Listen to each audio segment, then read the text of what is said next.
Pesquisa Genial Quest, divulgada hoje, aponta 6 pontos de diferença entre Lula e Bolsonaro. Vamos aos números. O ex-presidente Lula continua à frente na disputa presidencial, com 48% das intenções de voto, contra 42% do atual presidente Jair Bolsonaro. Brancos e nulos somam 5% e indecisos os mesmos 5%. No último levantamento realizado há uma semana, o petista tinha 47% e o atual mandatário os mesmos 42%. Então, a diferença entre eles oscilou de 5 para 6 pontos percentuais. A margem de erro é de 2 pontos, para mais ou para menos. Considerando apenas os votos válidos, que incluem os brancos e nulos, o petista tem 53% e o presidente 47%. Mesmo placar da última rodada. O levantamento, que é financiado pela corretora de investimentos digital Genial Investimentos, controlada pelo Banco Genial, entrevistou 2.000 pessoas com mais de 16 anos em seus domicílios, de domingo até a noite desta terça-feira. No primeiro turno, Lula obteve 48,4% dos votos válidos, ante 43,2% de Bolsonaro. 21% do eleitorado do país, ou seja, 33 milhões de pessoas, não foram às urnas. E os votos em branco ou nulos para presidente, no primeiro turno, somaram 5 milhões e 500 mil pessoas. Na noite de ontem, o candidato Luiz Inácio Lula da Silva participou da live Brasil do Futuro.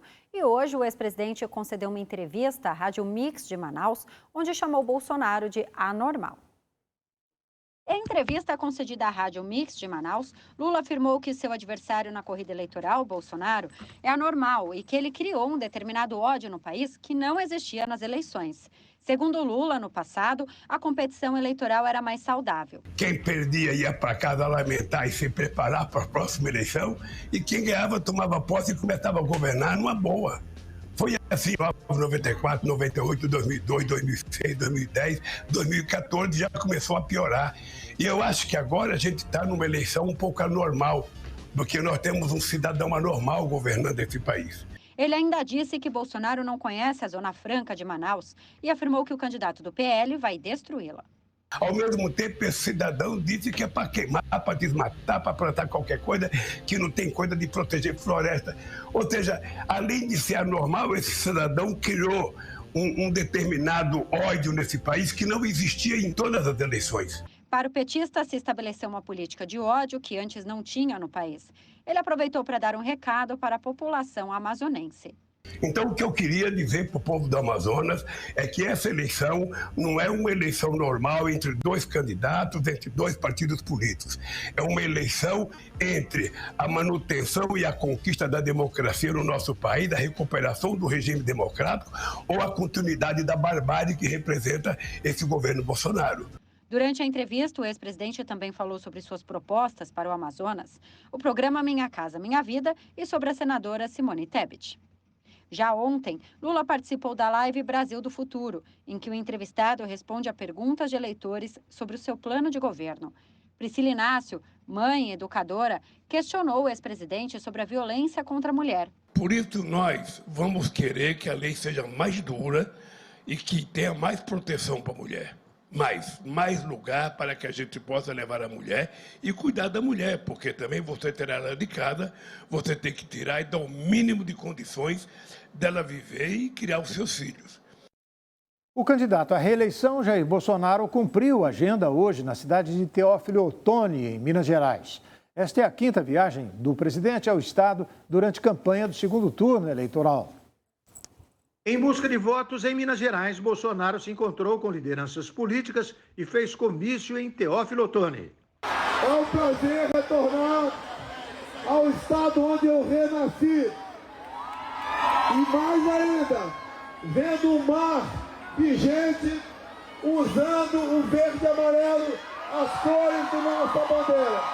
Em seu discurso, o atual presidente pontuou bastante a economia no país, que, segundo ele, melhorou em seu governo.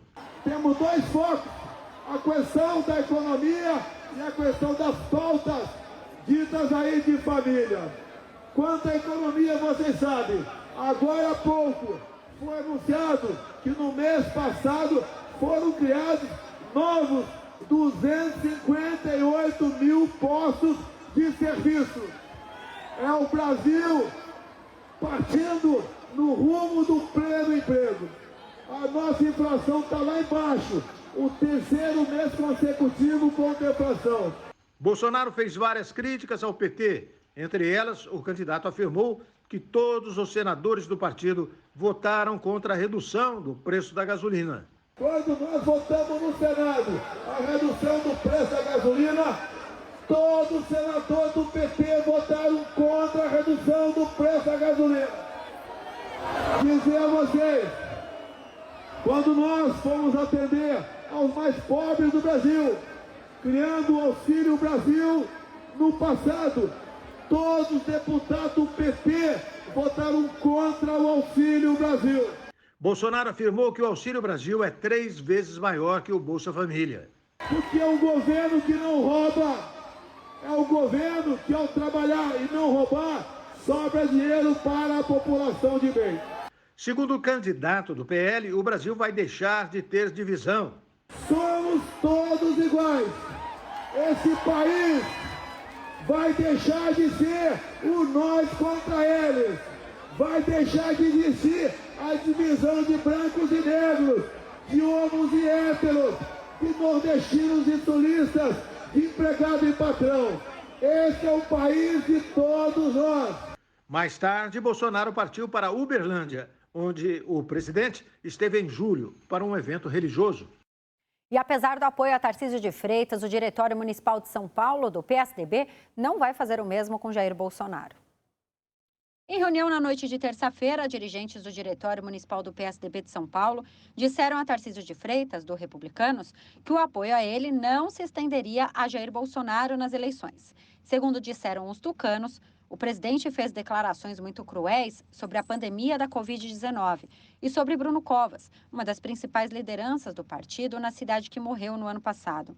A tendência do Diretório paulistano, atualmente, é a de declarar neutralidade ou apoiar Lula do PT.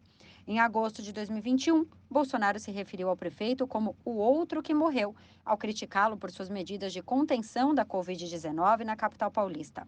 Ele ainda atacou o neto de Mário Covas por ter ido ao Maracanã acompanhar o final da Libertadores com seu filho, Thomas, em janeiro do ano passado.